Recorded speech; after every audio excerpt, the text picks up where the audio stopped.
Hey everyone, welcome to Strange Stories, where we explore near-death experiences and supernatural stories from people who've had a glimpse of the other side. If you enjoy our content, please consider liking the video and subscribing to our channel. Without further ado, let's get to the story of the day. My condition at the time of birth was that of a 3-month preterm infant. I weighed 1 pound 6 ounces at birth. The doctor in charge at the moment of my birth informed me that I would die. I was immediately water baptized into the Roman Catholic Church. For the following 6 months, I was placed in an incubator.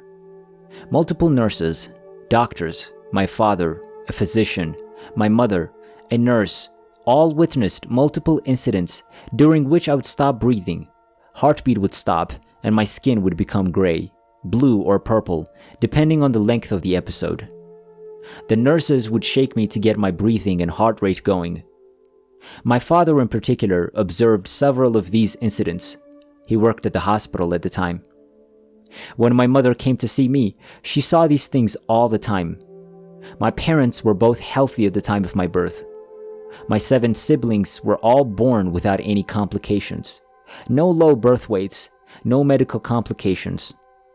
I was born without any medical concerns such as deformity, limb abnormalities, circulation issues, nervous system disorders, or brain injuries.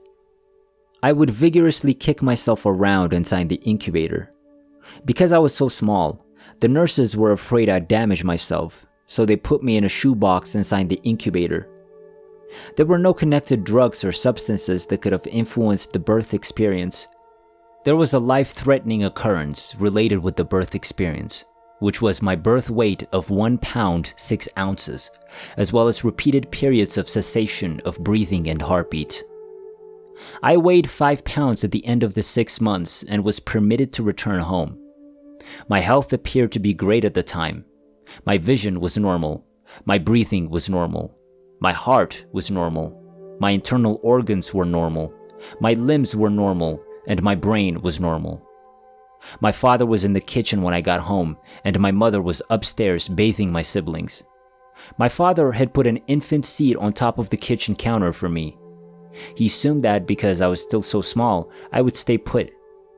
I started kicking fiercely again, just like in the incubator, and kicked myself out of the chair and onto the kitchen floor.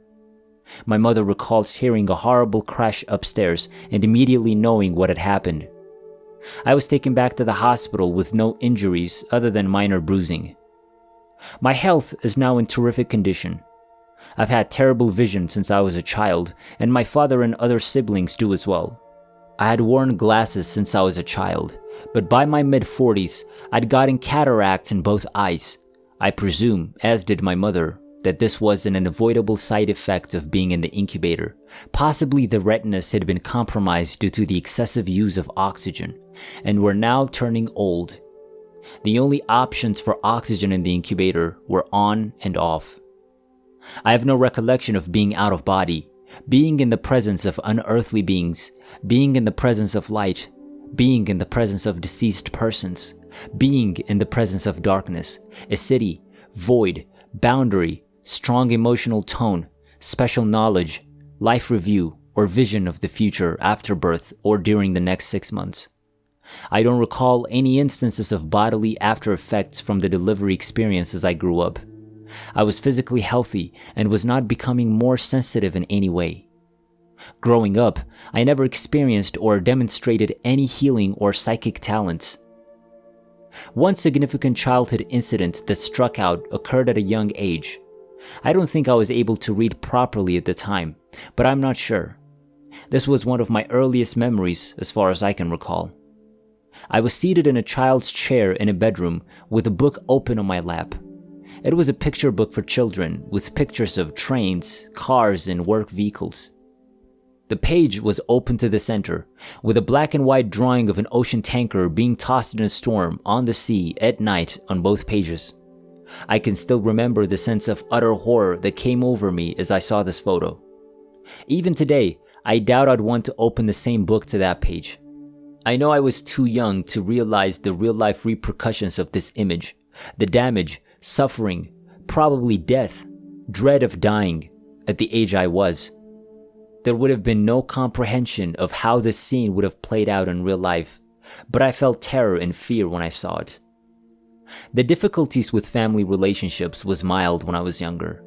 I had a vague sensation that I was different, but couldn't describe it, and this became more pronounced around the age of 28.